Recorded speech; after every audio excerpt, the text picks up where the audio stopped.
Hey guys, tonight we are plunging into one of the strangest chapters of science. The kind of story that makes you both raise an eyebrow and settle deeper into your pillow. Imagine a dimly lit hospital room at the turn of the 20th century, the curtains heavy, the air thick with disinfectant, and an enormous steel scale creaking under the weight of a frail human bed. A doctor in a stiff collar leans forward, nervously checking the dial, convinced that he might just be about to trap eternity itself with a measuring device. Yes, you've wandered into the moment when scientists seriously tried to weigh the human soul. And spoiler, you probably won't survive this kind of medical experiment, though luckily for you, it was mostly volunteers on their last breath who participated. So, before you get comfortable, take a moment to like the video and subscribe, but only if you genuinely enjoy what I do here. And while you're at it, drop your location and the local time in the comments. I love seeing where in the world you're listening from, and it's kind of magical to picture us all lying in the dark together, connected by this odd little ritual of bedtime history. Now dim the lights, maybe turn on a fan for that soft background hum, and let's ease into tonight's journey together. You trudge alongside the earliest dreamers of measurement, centuries before Dr. Duncan McDougall set his scales. These were philosophers and natural philosophers, the ones who never met a question they didn't want to throw against the wall of logic. In ancient Greece, Plato had already separated body from soul, speaking of the latter as immortal. But Plato never had a steel balance or a laboratory. What he had were metaphors, which are great for bedtime stories, but not so hot for actual quantifiable proof. Historians still argue whether Greek thinkers truly thought of the soul as a thing, or as a metaphorical spark. But one thing is certain, the idea of a measurable essence didn't vanish. Fast forward 1,000 years, and medieval scholars, wrapped in cloaks that probably smelled like both candle wax and wet hay, pondered the same issue, the soul. They thought, animated flesh, slipped out at death, and, just maybe, had substance. If angels could stand on the head of a pin, as the old joke goes, surely the soul might nudge a balance beam. This is the quirky part. Some medieval monks supposedly believed you could spot a soul as a mist or light leaving the body at death, a belief later recycled by spiritualists who swore they saw luminous vapours during séances. Whether those were souls or just candle smoke is still, let's say, debatable. The Industrial Revolution, however, changed the conversation entirely. Picture brass instruments, gleaming microscopes, newfangled thermometers, all the precision toys of an age that adored measurement. Victorians were obsessed with pinning the unseen into neat rows of data. Phrenology tried to measure character by bumps on the skull. Mesmerists tracked invisible animal magnetism. Scientists were chasing ghosts with the same intensity that engineers chased steam. It wasn't so much madness as a peculiar optimism. If steam could move trains, maybe science could weigh heaven. Here's your mainstream historical fact. By the mid-1800s, scales had become so precise that chemists could measure single grains of powder. Hospitals used balances to weigh everything from organs to food portions. You can imagine a doctor, puffed with pride, thinking, well, if we can weigh arsenic, why not weigh eternity? And then comes the debate. Did these early thinkers really believe in soul mass, or were they simply trying to rule it out with data? Historians still argue whether experiments like McDougall's were acts of sincere belief, or more like stunts, part medical science, part spiritual theatre.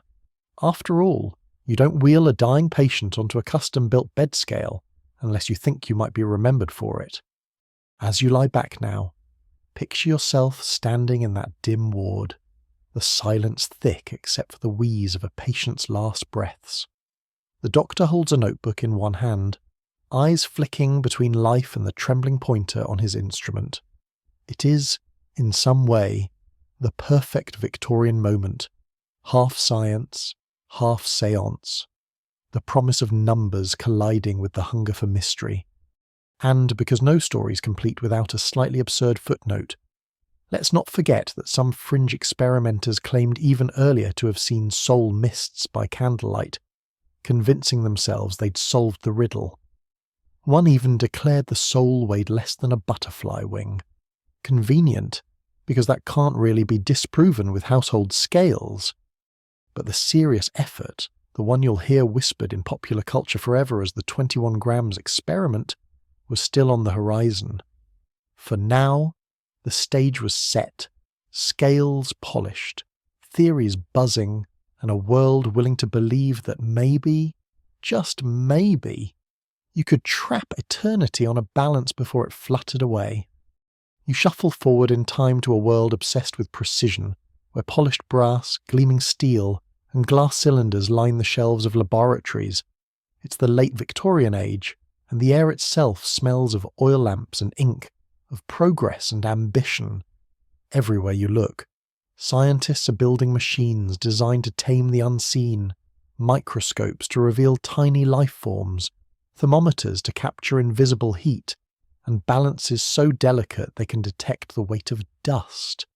And amid this fever of invention, some bright-eyed dreamers decide if you can weigh a speck of arsenic, surely you can weigh the human soul.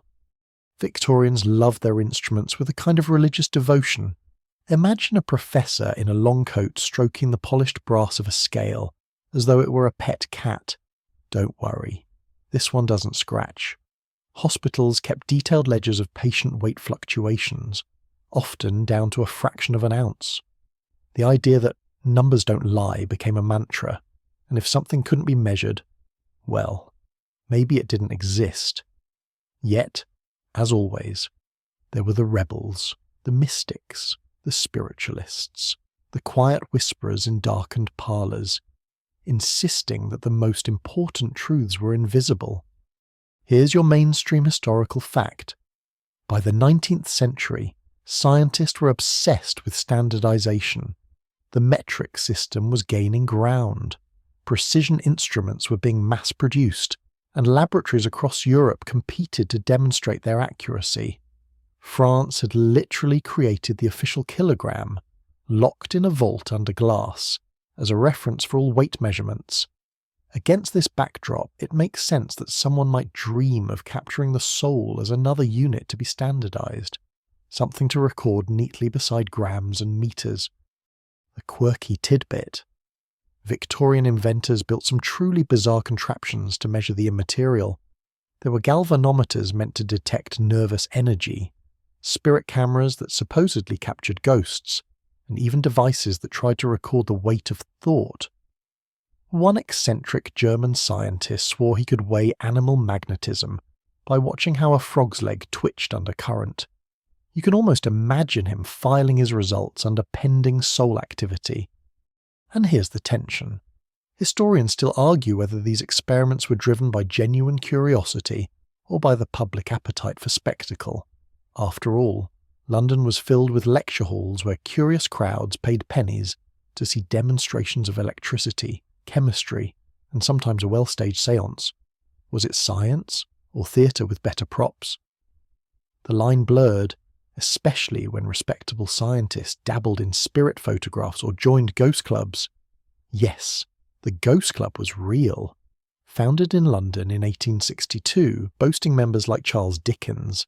Apparently, even novelists like to keep an eye on the afterlife. You imagine yourself drifting through a laboratory now, glass tubes rattling softly, a balance beam quivering as if it senses your presence, faint chalk diagrams scrawled on blackboards that are smudged by anxious hands. The scientists are arguing, should the soul be considered energy, matter, a fluid? One insists it might be electrical, like lightning in the veins. Another thinks it's a vapour, a fine mist released at the final breath.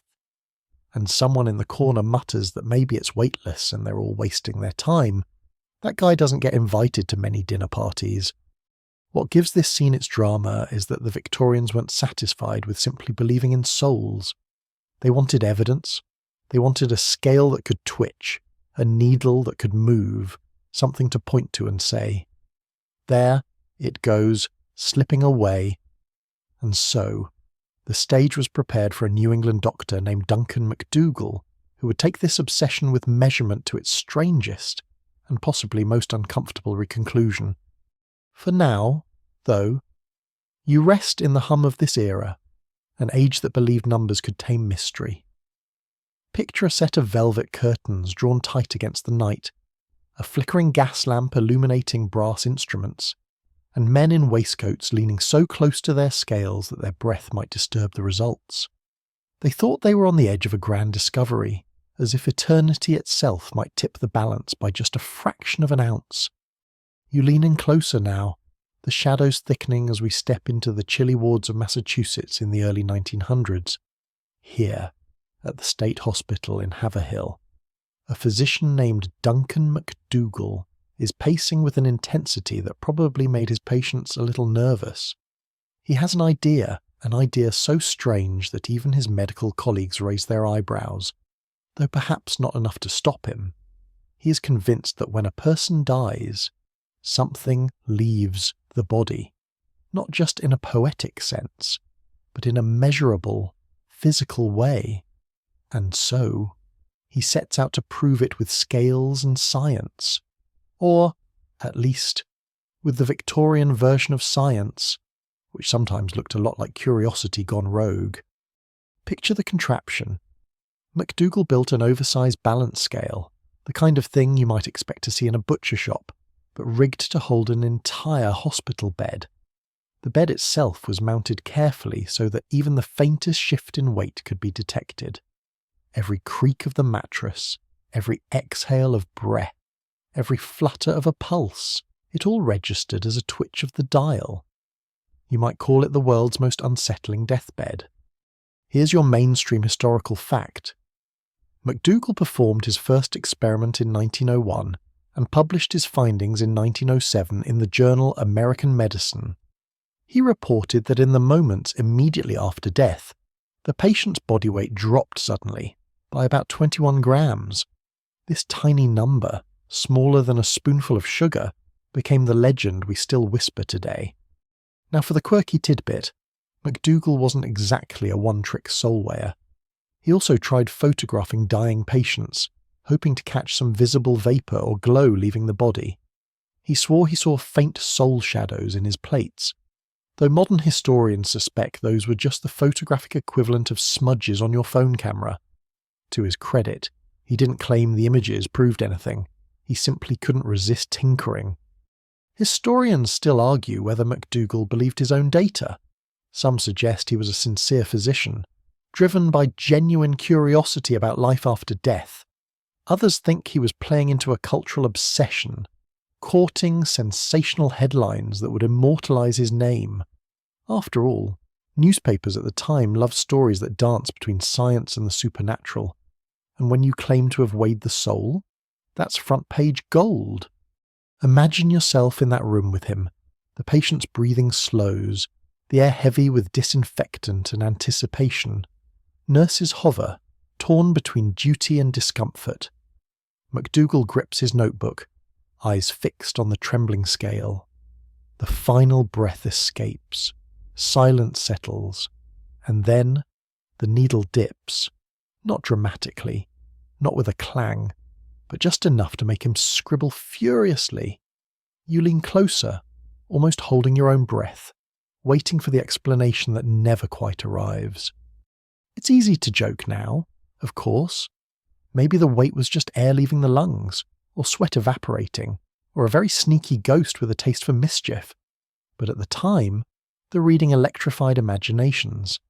If you were living in 1907, drowning in newspapers filled with talk of séances, spiritualism, and ghost photography, wouldn't you want to believe that your eternal essence could be pinned to a number?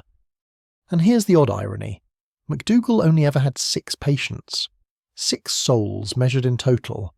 Hardly the rigorous sample size you'd want for a scientific claim. Statisticians today would laugh him out of the lab, but the number stuck, and the legend grew. Why? Because humans don't really crave accuracy. We crave stories. And 21 grams is a story you can tell in a single breath. So here you lie, listening as the creak of a hospital bed fades into the hum of your room. The world outside is asleep. The fan spins lazily, and the weight of mystery presses softly against your imagination. Somewhere. In the quiet night of 1901, a doctor believed he'd tipped the scales of eternity. Whether he did or not, well, that question still hangs in the air like a breath you haven't quite released. You drift deeper into the experiment, and now you're no longer just hovering over a single hospital bed.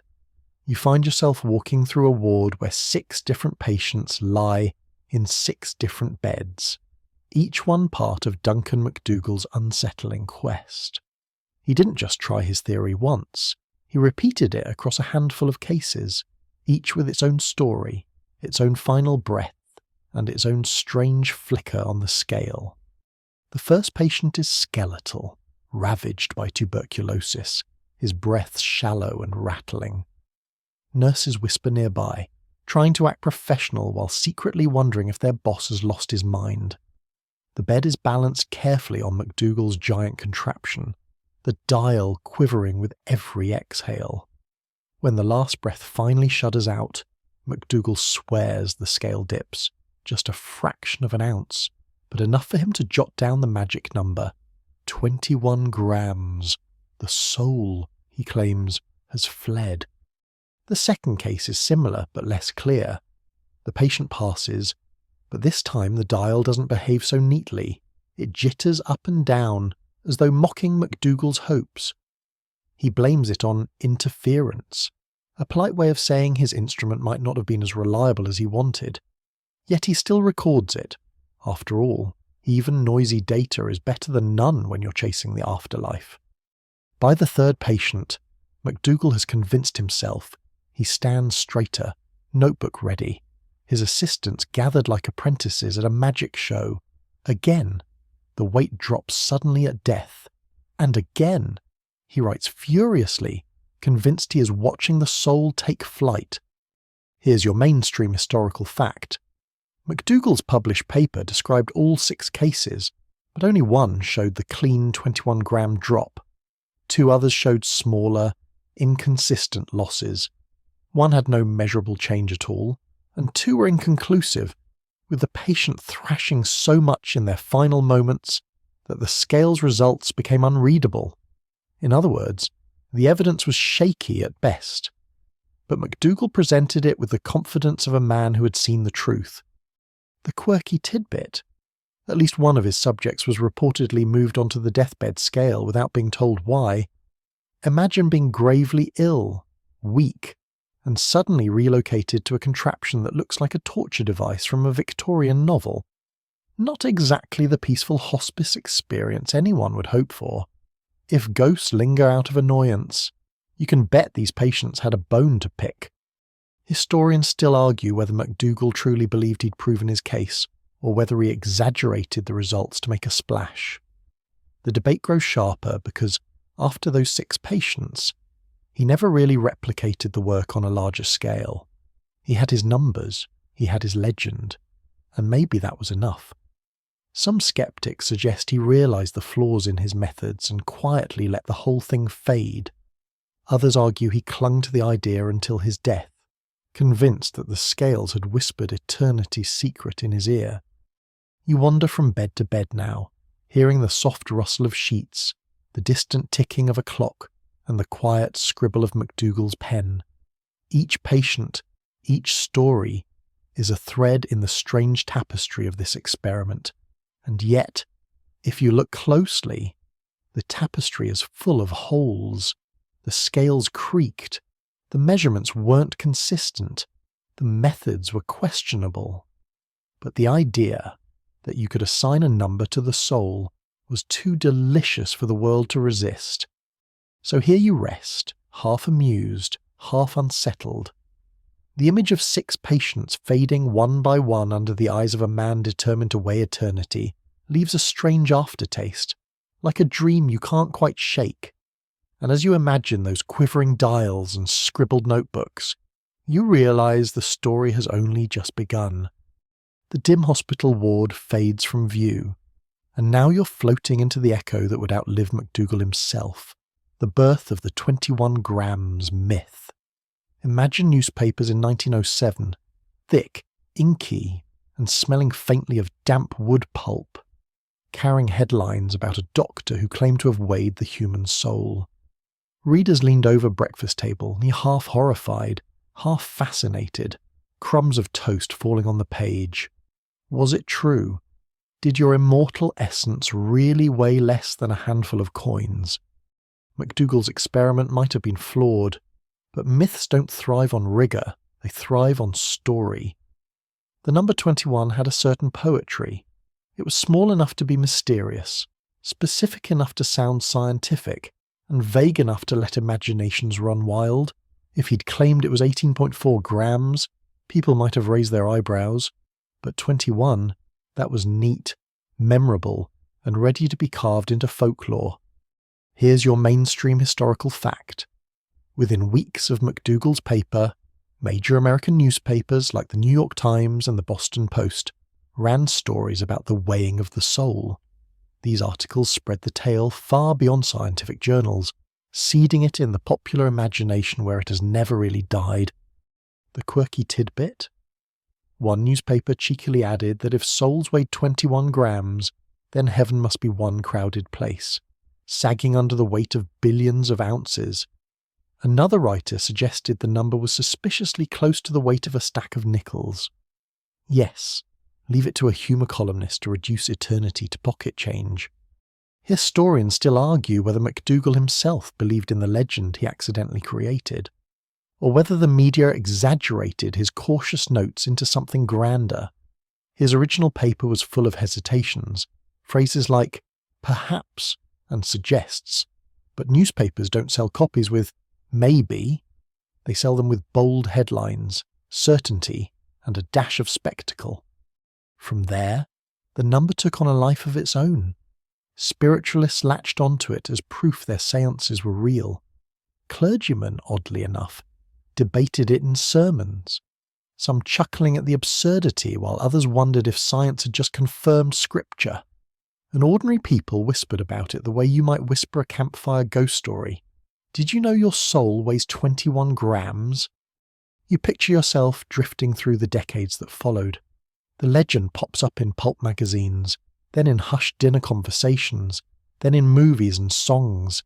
Every few years, the tale resurfaces like a ghost refusing to rest. It's proof, people say, that science and spirituality might not be enemies after all. Proof that eternity can be contained in a number small enough to fit in the palm of your hand. Meanwhile, skeptics rolled their eyes. They pointed out flaws in MacDougall's methods, like the fact that body fluids evaporate, lungs deflate, muscles twitch after death, and scales are easily disturbed. But skeptics don't usually write bedtime stories, do they? And they certainly don't make headlines as sticky as the soul weighs 21 grams. You lie back now, listening to the hum of the present while the echo of 1907 buzzes faintly in your ear. A simple number, born from shaky experiments, has haunted culture for more than a century. It whispers in movies, sneaks into songs, lingers in conversations between skeptics and believers alike. And every time you hear it, you can't help but imagine that trembling scale, the silence of the ward, and the faint dip that promised eternity had just tipped the balance. You find yourself standing in the same dim hospital where MacDougall worked. But this time the beds don't hold humans.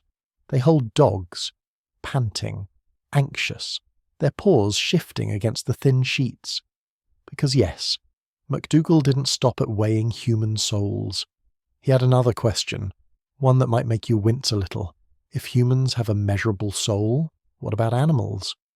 So he wheeled in the dogs, large ones, small ones, all carefully placed on his balance-rigged beds. He watched them as they were put down, because this was no natural death, but euthanasia.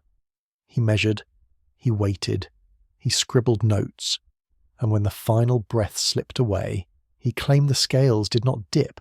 No 21 grams, no sudden drop.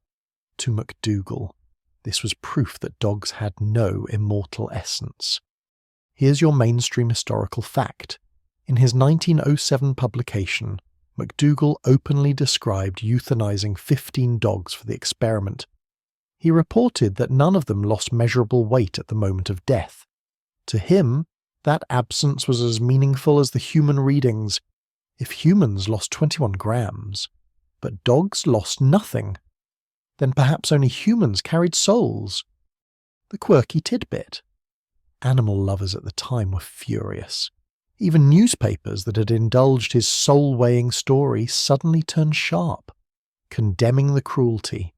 Letters poured in mocking the experiment with headlines like, "Doctor weighs dogs to death, finds no heaven for them." Some even joked that if dogs had no souls, then surely cats were the chosen species. Cats, of course, were probably just offended they weren't included. Historians still argue whether MacDougall truly believed animals lacked souls, or if he simply used the claim to bolster his human data.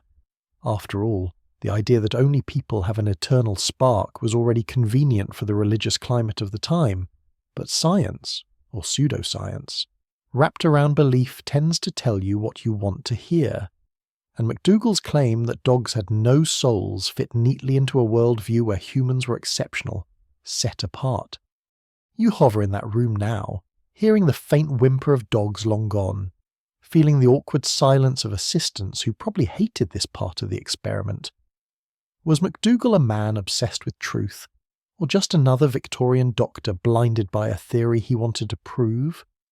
You wonder whether the dog's restless movements, the twitch of muscles, or even the sway of the bed might have masked whatever tiny changes he hoped to see. And here's the strange irony. Over a century later, many people are more certain that dogs have souls than that humans do.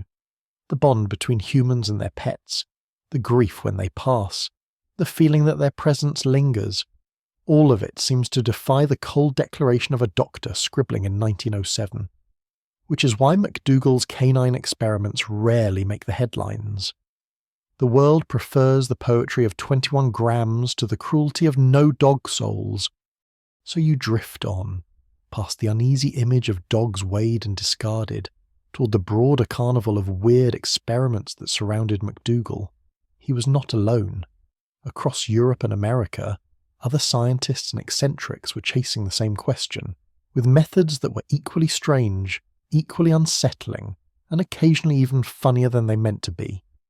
You drift sideways now, away from MacDougall's Massachusetts ward, into a carnival of strange ideas where science and mysticism shake hands a little too eagerly, because MacDougall wasn't the only one poking at the invisible.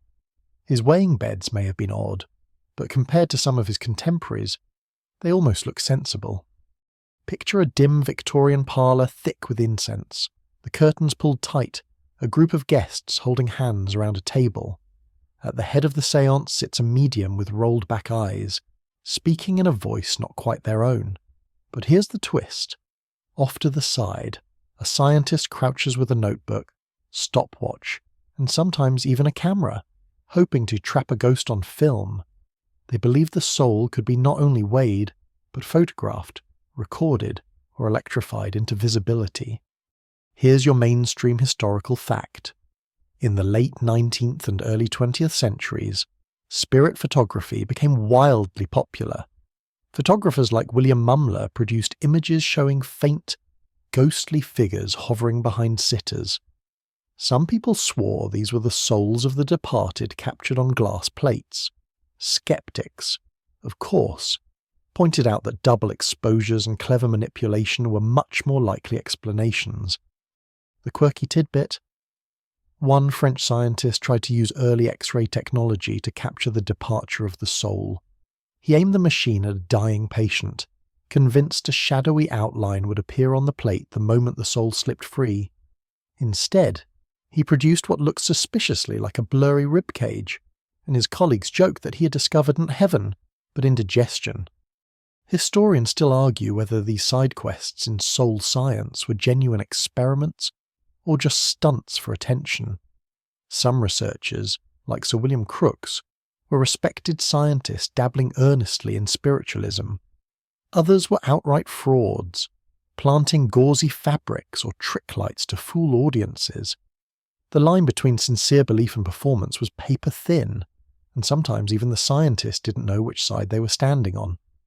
You imagine wandering through these experiments like a guest at a surreal carnival. Over here, a contraption with copper wires and blinking lights hums as its inventor claims it can measure the soul current. Over there, a man adjusts a camera tripod in a dark room, swearing the haze in his photos is ectoplasm instead of cigarette smoke. And somewhere in the corner, a Victorian lady insists she saw her grandmother's ghost balancing on the scale of MacDougall's soul bed. There's a strange charm to this frenzy of invention, even though most of it looks absurd in hindsight. The Victorians weren't afraid to try anything, to mix science with mysticism, to throw electricity, photography, and chemistry at the mystery of life after death. They blurred the lines between laboratory and séance, lecture hall and parlour trick, and as you drift through their experiments, you realise this wasn't just about finding truth. It was about giving people hope that death wasn't the end, that maybe, just maybe, the soul could be caught, weighed, and proven. You settle back now. The smell of candle wax and ozone fading, the laughter of skeptics echoing faintly. The sideshow of soul science may look bizarre, but it set the stage for the backlash that was about to come. Because while some people were chasing ghosts with cameras and copper wires, others were sharpening their pens, ready to ridicule the very idea that the soul could be measured at all. The candle-lit parlours and brass instruments fade, and now you step into a very different atmosphere, one of skepticism, smirks, and academic disdain. For every MacDougall earnestly squinting at his scales, there were plenty of doctors and scientists ready to roll their eyes so hard you could practically hear it. The medical backlash to soul weighing was sharp, witty, and often cruel, because nothing delights a skeptical physician more than tearing apart a colleague's oddball experiment. Imagine the letters that began to appear in medical journals after MacDougall's 1907 paper. Dry, clipped sentences that carried the weight of mockery. It would appear, one critic wrote, that the good doctor's scales were more sensitive to drafts than to metaphysics. That's Victorian for, your contraption measured a fart, not a spirit. Here's your mainstream historical fact. The British Medical Journal and several American medical societies openly criticised MacDougall's methods. They noted that his patient sample was absurdly small, that his scales weren't precise enough to rule out ordinary physiological changes, and that his interpretations leaned far more on belief than on scientific rigour. The quirky tidbit. Some critics were so sarcastic they basically turned medical commentary into stand-up comedy. One wag suggested that if the soul really weighed 21 grams, then a sneeze might eject it prematurely. Another said that Heaven's gatekeepers must have had a busy time recalibrating after MacDougall's discovery. These comments didn't just debunk, they entertained, which probably hurt MacDougall more than sober criticism ever could. Historians still argue whether this backlash was driven by genuine scientific concern or by a cultural embarrassment. After all, medicine was trying hard to distance itself from the Victorian carnival of spiritualism. Doctors wanted to be taken seriously as professionals, not mistaken for ghost hunters with stethoscopes. By ridiculing MacDougall, they drew a line in the sand. Real science doesn't dabble in souls. You imagine yourself seated in a medical lecture hall now, wood-panelled walls echoing with laughter as a professor reads excerpts from MacDougall's paper, in a tone dripping with sarcasm. Students chuckle, scribbling jokes in their notes instead of anatomy. In the corner, maybe one or two dreamers squirm uncomfortably, wondering if perhaps the mockery is too quick, too harsh. After all, what if MacDougall stumbled onto something real, even if his methods were flawed? But their voices are drowned in laughter. And yet, outside these halls, the public kept eating up the story, while scientists ridiculed, newspapers dramatized, while journals dismissed, pulp writers embellished. It was as if the debate itself became a tug-of-war between two worlds, the polished, skeptical lecture hall and the smoky, wonder-filled parlour, and you, drifting between them, can hear both voices, the sharp, cynical chuckle of science and the soft, hopeful whisper of belief.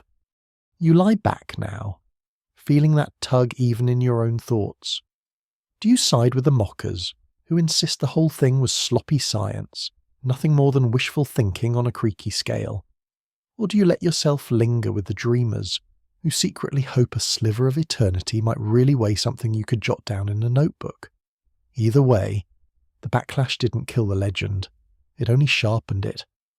And as the laughter fades, you sense another space opening, a darker, candlelit room where the skeptics' voices are shut out, and the believers continue to chase spirits with even stranger tools. Because ridicule, as history shows again and again, rarely puts an end to obsession. The laughter of the skeptics dissolves, and you drift once more into dim rooms heavy with incense and candle smoke. If the doctors dismissed McDougall's experiment, the spiritualists embraced it like gospel. For them. 21 grams wasn't a number on a scale. It was proof that death was only a doorway, that something measurable slipped free when the body fell still. They didn't need peer-reviewed journals. They needed hope. And this tiny whisper of evidence fit perfectly into their séances and sermons. Picture the Victorian séance, a table surrounded by earnest faces, hands clasped, waiting for raps and knocks from the beyond. The medium speaks in a trembling voice, claiming to channel the dead. Then, at some point, she invokes the weight of the soul. To the faithful, McDougall's experiment wasn't about faulty scales, it was about vindication. Science, however grudgingly, had confirmed what they always believed, that life continued after the last breath. The historical fact, reports of McDougall's experiment were clipped, reprinted, and passed around in spiritualist newspapers and pamphlets for years.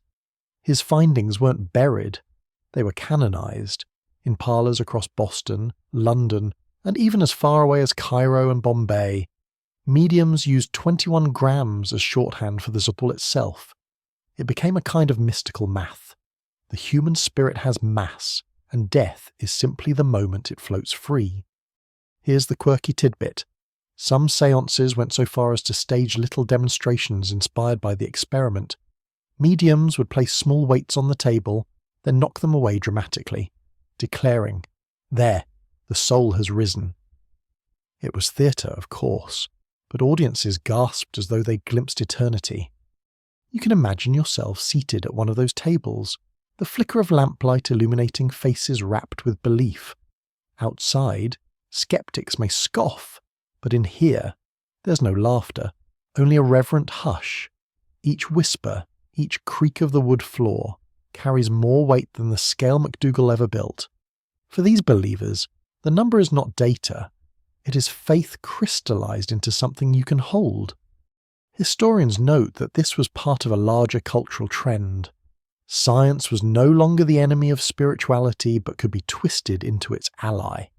In the Victorian imagination, even the cold beam of reason could be bent into a lantern that lit the path to heaven.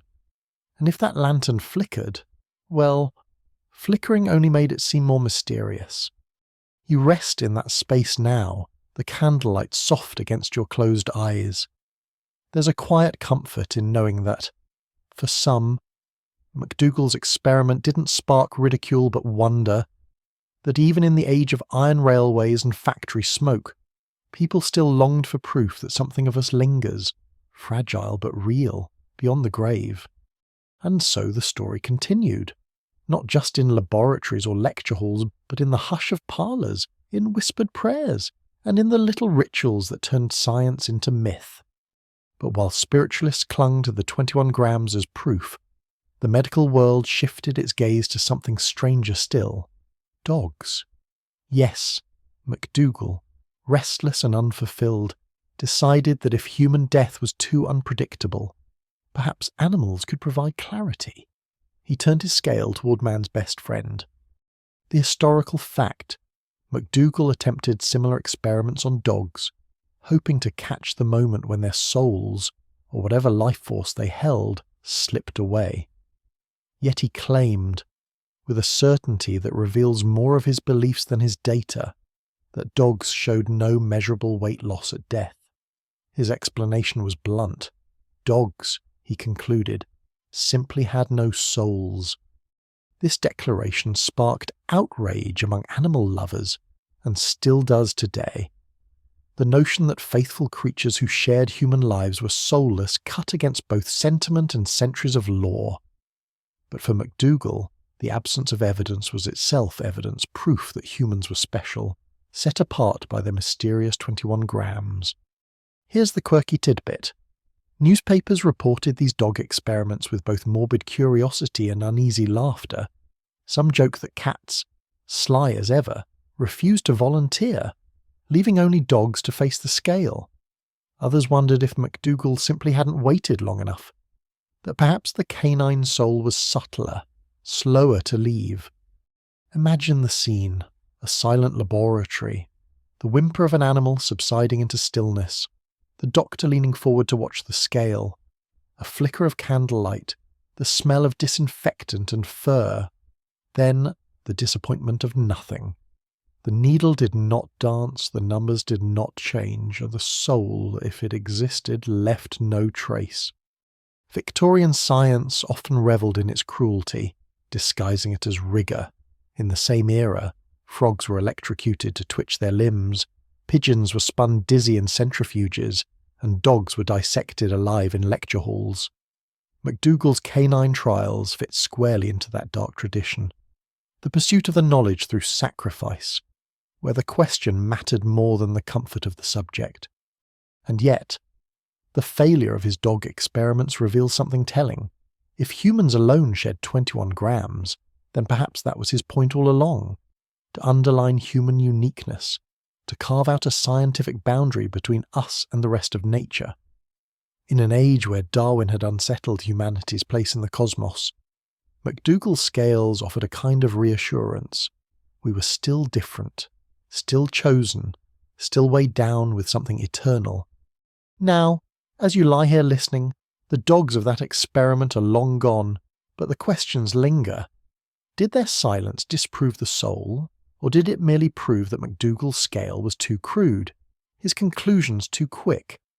Perhaps the soul, if such a thing exists, doesn't tip metal weights but leaves behind traces in other ways. Memories, love, the quiet loyalty of a creature who sat at your side. You breathe more deeply now, feeling a kind of melancholy calm. In this part of the story, the science turns strange, even unsettling. But it also reminds you of the tenderness we place upon animals, the longing to believe they share in our mysteries, and whether or not the scale moved, your heart insists they must.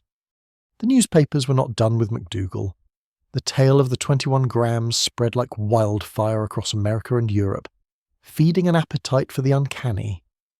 The Boston Sunday Post gave the story prime space, followed by the New York Times, and soon even small-town gazettes were printing summaries for curious readers. It was the perfect morsel of Victorian strangeness, part science, part séance, all wrapped in the authority of medicine. The headline, "The Soul is Weight, Doctor Declares," was irresistible. Readers clipped the articles, tucked them into scrapbooks, and repeated the tale to neighbours by lamplight. But as with all stories that travel too far, the details blurred. Some retellings inflated the number, claiming 22 or even 25 grams. Others insisted that every patient lost the exact same weight, though MacDougall himself never claimed such precision. In time, the legend became cleaner than the data. The soul weighed 21 grams, no more, no less. This is where the science gives way to myth-making. What began as one doctor's desperate experiment turned into a cultural shorthand. To say 21 grams was to conjure the fragile, floating essence of life, a weightless mystery that science had supposedly pinned down with iron and brass. It is worth pausing here, in this quiet moment of the night, to reflect on why the story stuck. Victorian society was obsessed with evidence, yet terrified by mortality. Science promised progress, but death remained stubborn, immovable, MacDougall's claim bridged that gap. It offered the illusion that even the soul could be charted, measured, weighed like flour or coal. Imagine the parlour conversations. A widow clutching the article, whispering that her husband's spirit had truly gone somewhere, carrying its 21 grams away. A clergyman frowning, torn between theology and the threat of science trespassing on sacred ground. A young skeptic laughing at the absurdity, yet still thinking about it at night, when the house was dark. The story was strange, unsettling, and oddly comforting all at once. It suggested that the invisible was not beyond science, that a scale, carefully built, could glimpse eternity. For Victorians, whose lives balance between gaslight and electricity, séances and microscopes, this was irresistible. You reader too, lying here, feel that pull, the mixture of skepticism and wonder, of doubt and yearning. Science often fails to comfort us, but stories like the 21 grams, nestle into our imaginations and refuse to leave. Even if you dismiss it, you remember it. Even if you laugh, you return to it. Your breath slows as you think of the newspapers rustling in long-forgotten parlours, the scent of ink and coal smoke mingling, and headlines declaring that the soul had been weighed. In their bold print, hope and fear coexisted, much as they do now in your own drifting thoughts. Not everyone celebrated MacDougall's findings. In fact, most of his medical colleagues met the claims with raised eyebrows and sharp pens. The American Medicine Journal dismissed his work as careless, noting the tiny number of patients and the unreliability of the scales. A Boston physician called the idea absurd, pointing out that a dying body often expels air or fluids, any of which might alter its weight by a few grams. Others scoffed at the very notion that something as ineffable as a soul could be captured by numbers. To them, MacDougall's experiment was not science but theatre, a grim performance staged at the bedside of the dying. His attempt to force the invisible into measurable units seemed both audacious and grotesque. Yet the criticism did little to halt the story's spread. If anything, it made it more tantalizing. The controversy only ensured that the phrase 21 grams echoed farther, picked up by mystics, journalists, and curious citizens eager for a scientific proof of the soul. MacDougall, meanwhile, doubled down. He defended his method in print, stressing that while not every experiment succeeded, enough evidence suggested a real phenomenon. He argued that loss of breath, evaporation, or heat could not account for the sudden drop in weight. Only something distinct, something vital had departed. Behind his words you can almost sense the stubbornness of a man unwilling to let go of his conviction. Imagine him pacing his study late at night, manuscripts scattered on the desk, the ticking clock mocking his obsession. Outside, the hum of a new century rolled forward, automobiles rumbling, telephones buzzing, electric lamps burning brighter, and here was MacDougall, clinging to brass scales and a dream of weighing eternity. In the quiet of your own room, his figure becomes a ghostly presence, a reminder of how scientists can sometimes chase shadows with the same fervour as poets. You picture the doctor leaning over his instruments, his face pale in lamplight, watching numbers twitch and settle, convinced he was glimpsing the departure of the immortal. What is more haunting, the thought that he was wrong, or the chance that he was right? The critics may have scoffed, but the seed was planted. Even in disbelief, people could not shake the allure of a measurable soul. The ridicule only made the tale stronger, for stories grow best in the cracks between doubt and desire. And so the debate simmered, alive not in laboratories but in parlours, pulpits, and whispered conversations. The soul had been placed upon a scale, and though many rejected the reading, they could not quite put the story down. Your body, resting now, mirrors the balance MacDougall once sought. The stillness of the bed, the weight of the flesh, the mystery of breath. You too hover between the material and the immaterial, sinking into the soft gravity of sleep while wondering what, if anything, drifts free when dreams arrive. MacDougall's obsession with proving the weight of the soul did not end at the bedside of dying patients. His curiosity extended into the animal world. If a soul truly departed with measurable weight, then surely it should vanish from every living creature, dog, cat, or bird. And so, he turned his grim apparatus toward man's closest companions. In his laboratory, heavy with disinfectant and the lingering scent of illness, dogs were placed upon the balance. The room was cold, clinical, yet also strangely reverent, as if prepared for a ritual rather than an experiment. One by one, the animals slipped away under his gaze, their breathing shallow, their bodies still. The results astonished him. Unlike the humans, no sudden weight loss appeared. The scales remained steady. MacDougall interpreted this with a startling conclusion. Perhaps only humans possess souls measurable in this way. Dogs, beloved though they were, showed no such departure. But this claim only deepened the controversy. Critics who had dismissed his human trials now sharpened their arguments further. Animal lovers recoiled in outrage, horrified by the deliberate taking of dogs for science. MacDougall's reputation dimmed. What might have been seen as eccentric curiosity became, for some, cruelty draped in scientific garb. Still, the doctor pressed on, blind to public scorn. He believed he was circling a truth too great to abandon. For him, the lack of weight change in animals was not a failure but a clue, a sign that humanity's essence was indeed unique. Imagine him once more at his scales, the brass shimmering faintly, the pointer quivering and then settling into silence. Around him, the world might have seen cruelty, but within his own mind he felt a kind of triumph. He was separating the earthly from the eternal, distinguishing man from beast. And yet, even if his conclusions were faulty, even if his methods were flawed, his experiments stirred a deeper unease. What does it mean to weigh the soul? To suggest that immortality could be captured in grams? Could eternity really be reduced to the mass of a coin, lighter than a handful of sugar? The thought clings to you as you lie still, eyes growing heavier. You imagine the hush of that laboratory, the ticking of the scales, the moment of passing, whether human or animal. Each flicker of weight becomes a whisper of mystery. Each still reading becomes a riddle left unsolved. And in this space between curiosity and dread, you too are measured, not by instruments of brass and steel, but by the gentle balance of sleep drawing you inward.